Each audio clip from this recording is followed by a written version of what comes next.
우리는 왜 나쁜 남자에게 더 끌릴까요? 자존감이 낮아서? 외로워서? 아닙니다. 우린 가끔 사랑이 아닌 전쟁을 하고 싶을 때가 있어요. 그 남자를 보면 설레서 심장이 뛰는 게 아니라 긴장이 되고 불안해지죠. 근데 이상하게도 그게 사랑 같아서 결국은 그 남자를 놓질 못해요.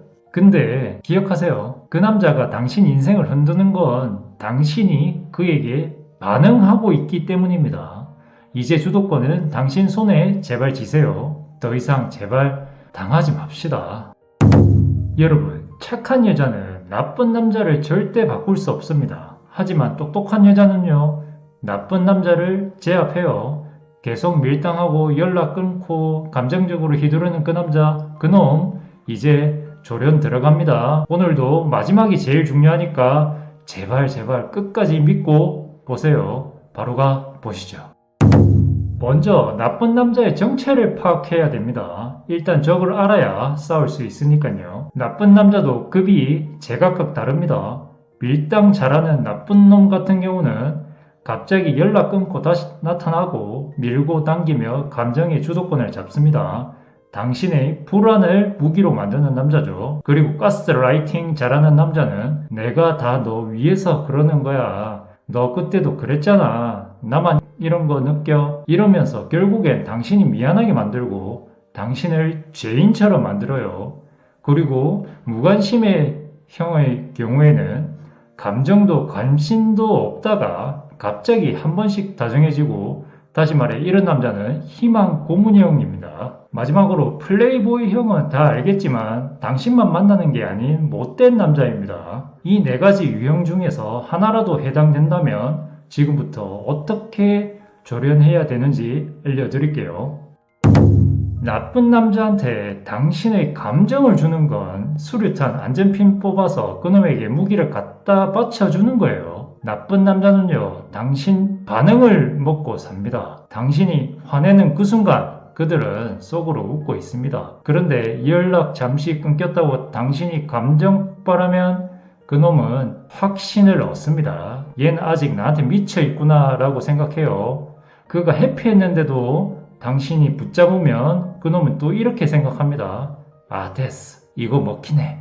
라고요. 그리고 갑자기 돌아와서 다정하게 굴 때 당신이 감사합니다. 아리가또 넙죽 받아주면 그 순간 당신은 그에게 완전 길들여진 겁니다. 고객님, 그럼 어떻게 해야 되나요? 그놈이 갑자기 연락이 안 되면 일단 본인 감정을 충분히 컨트롤하면서 또 이럴 줄 알았지 라고 그냥 사실 그대로 받아들이는 겁니다. 그러다 그놈이 연락 와서 갑자기 또 다정하게 하면 오늘은 왜 이렇게 친절해? 라는 의심이 섞인 리액션을 하면서 태연하게 대하는 거예요. 기억하세요. 이런 일 자주 있네 라는 뉘앙스를 무표정으로 그에게 반응하는 훈련을 하셔야 됩니다. 감정은 말이 아니라 행동으로만 보여줘야 돼요.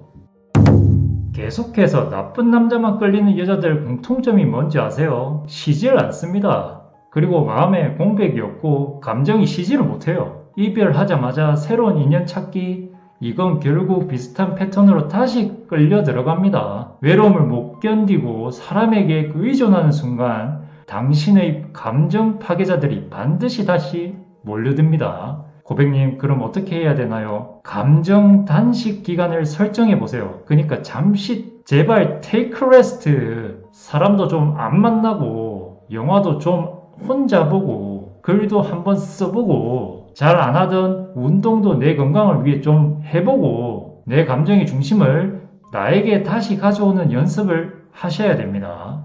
사람을 바꾸는 건 시간이 아니에요. 혼자 있는 시간을 어떻게 쓰느냐가 다음 연애의 질을 결정합니다. 명심하세요. 남자 없는 시간이 불안한 여자는 늘 나쁜 남자의 타겟이 됩니다. 나쁜 남자는 투자 대비 수익이 떨어지면 반드시 떨어져 나가요. 다시 말해 나쁜 남자는 뭔가를 얻을 수 있을 때만 돌아옵니다. 당신의 다정한 행동을 당연하게 여기게 만들지 마세요. 고객님, 그럼 어떻게 해야 되나요? 잘했을 때만 칭찬하고 보상하세요. 이런 태도 좋다. 요즘 보기 드물다. 이런 태도 좋네. 나도 기분 좋다. 이렇게 잘했을 때만요, 무조건적인 호의는 금지입니다. 하지만 반대로 그놈이 기대 이하의 행동을 했을 때는요, 반응을 하지 마세요.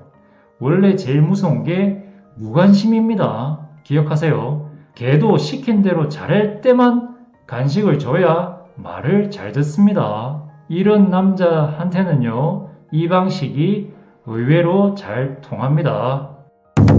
마지막입니다. 솔직히 말해서 주변에서 다 그 남자 위험해, 그 남자 네가 왜 만나, 그 남자 쓰레기인데 진짜 열받아, 이렇게 옆에서 생지랄 하면서 얘기해줘도 그놈이랑 헤어지는 건 사실 이미 마음이 식었을 때나 가능한 일이겠죠. 정말 이때는 신도 못 말립니다. 하지만요, 그 남자를 그래도 굳이 꼭 만나야겠다면 덜 다치게 만나세요. 조금만 다치라는 말입니다. 고백님, 그럼 어떻게 해야 되나요? 100%는 주지 마세요. 감정, 시간, 일상까지 모두 올인하는 순간 회복은 진짜 지옥입니다. 그리고 경계선을 마음에 항상 새겨두세요. 이 이상 절대 허용하지 않는다는 기준이 있어야 나중에 스스로를 보호할 수 있습니다. 그러면서 한 발은 항상 내 쪽에 두세요. 사람이 내 중심에 서지 않도록 내 인생의 우선순위를 끝까지 지키는 겁니다. 기억하세요. 사랑해서 만나는 건 충분히 이해합니다. 이해해요. 근데요, 무너지는 사랑은요, 아무리 뜨거워도 결국 차갑게 끝난다는 걸 아셔야 됩니다. 당신이 무너지지 않으려면 미리 선을 긋는 것부터 반드시 시작하세요. 결론입니다. 나쁜 남자는요, 처음엔 당신을 흔들고 나중엔 결국 당신을 망가뜨립니다. 그리고 떠날 때는 아무 일 없었다는 듯 돌아서죠. 그 남자 절대 바뀌지 않을 겁니다. 바꿔야 할 건 그놈이 아니라 그놈을 대하는 당신의 방식입니다. 착한 여자가 결국 상처받는 세상에서 살아남는 방법은 단 하나예요. 당하지 말고 조련해야 합니다. 이제부터는 감정이 아닌 전략으로 다루세요. 그래야 당신이 무너지지 않아요. 기억하세요. 이런 놈은 당신을 한 번이라도 무섭게 느껴야 진짜 연애가 시작됩니다. 당신이 흔들리지 않으면 그 남자는 결국 당신 앞에서 무력해져요. 시청해주셔서 감사합니다.